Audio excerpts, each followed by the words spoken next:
Hi friends, good evening. வழக்கமாகவே நம்ம தான தர்மங்கள் நிறையா பண்ணுறது மிக அற்புதமான மிக சிறந்த விஷயம்.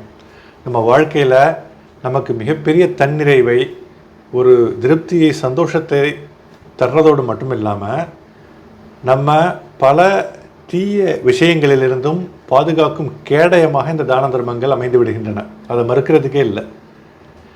அந்த தான தர்மங்கள்லேயே ஒரு தரப்பட்ட ஒரு வகையான சிறந்த தர்மம் இருக்குது. அது என்ன ஒரு சிறந்த தர்மம்? நம்ம செய்கிற அந்த தானம் அல்லது தர்மம் அந்த கட்டத்தில் அந்த நபருக்கு உதவி செய்கிறதோடு மட்டும் நின்றுறதில்ல. அவர் வாழ்கின்ற காலம் வரை அவருக்கு பயனளிக்கும், அவருடைய சந்ததிக்கு பயனளிக்கும், அவர் காரணமாக அவரை சுற்றியுள்ள சமூகத்தினருக்கு பயனளிக்கும். அது மட்டும் இல்லைங்க, அவர்கள் சந்ததி வர்றப்போ அவர்கள் சந்ததிகள் வாழ்கின்ற சமூகத்தினருக்கு பயனளிக்கும்.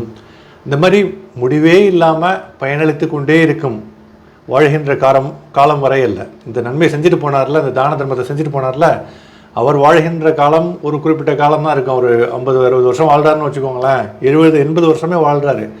ஆனால் அந்த செஞ்ச அந்த விஷயங்கள் பல்கி பெருகி அப்படியே 100 ஆண்டுகள், 1000 ஆண்டுகள், பல்லாயிரம் ஆண்டுகள் அந்த நன்மைகள் பெருகி கொண்டே இருக்கும். அந்த நன்மைகள் அவரின் பால் சேர்ந்து கொண்டே இருக்கும். அது என்னங்க அப்படிப்பட்ட தர்மம்?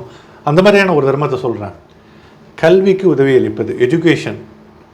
ஒரு ஆளுக்கு நம்ம பசியோடு இருக்கார், அவருக்கு மீனை பிடிச்சி இந்த சாப்பிடு அப்படின்னு சொல்லிட்டு மீன் பிடிச்சி அவருக்கு சாப்பாடு ஊட்டுறதை விட மீன் பிடிக்கிற வித்தையை கற்றுக் கொடுக்கறது மிக சிறந்த விஷயம். மீன் பிடிக்கிற வித்தையை கற்றுக் கொடுத்துட்டோன்னா மீனை எப்படி பிடிக்கிறதுன்னு தெரியும். அப்புறம் அவரும் பிழைச்சிக்குவார். அது மட்டும் இல்லை, தனக்கு தெரிஞ்ச மீன் பிடிக்கிற அந்த திறமையை மற்றவர்களுக்கும் சொல்லிக் கொடுப்பார், மற்றவர்கள் வாழ்வதற்கும் வழிவகுத்து விடுவார். இந்த மாதிரி விஷயங்கள் எஜுகேஷன், கல்விக்கு மட்டும் ஒரு ஆளுக்கு நம்ம உதவி செஞ்சோம்னா அவருடைய வாழ்க்கையை தலைகீழாக புரட்டி போடுறதா அர்த்தங்க. நல்ல விதத்தில் புரட்டி போடுறோம். அவர்கள் பரம்பரையாக அவங்க வாழ்க்கை வேற லெவலுக்கு பண்பட்டு விடும். இந்த மாதிரி கல்வி வாழ்வாங்க வாழ்வதற்கு வழியமைப்பதோடு அந்த தலைமுறை மட்டும் இல்லை, அவர்கள் மட்டுமல்ல, அந்த சமூகத்தினர் முழுவதும் பயனடைவதற்கு, நன்மைகளை வாரி வழங்குவதற்கு இந்த ஒரு கல்விக்கு நம்ம உதவி செய்கிறது ஒரு காரணமாக அமைஞ்சிருது. குறிப்பாக நீங்கள் கல்விக்கு உதவி செய்கிறப்போ எந்த காலேஜ் எந்த ஸ்கூல்னு கேட்டு அந்த ஸ்கூலுக்கு அந்த காலேஜுக்கு உங்கள் கல்விக்கு தான் கேட்குறாங்கன்னு உறுதிப்படுத்திக்கிட்டு கல்விக்காக மட்டுமே ஒரு சில தான தர்மங்களை நீங்கள் அர்ப்பணியுங்கள். உங்களுடைய பணத்தை செலவு செய்யுங்கள். அதை விட மிக சிறந்த ஒரு விஷயம் இல்லை. அரபியில் ஒரு வார்த்தை உண்டு, சதக்கத்துல் ஜாரியா.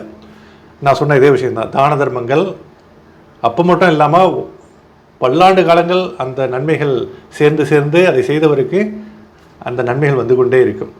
மிக்க நன்றி. பார்த்தமைக்கு.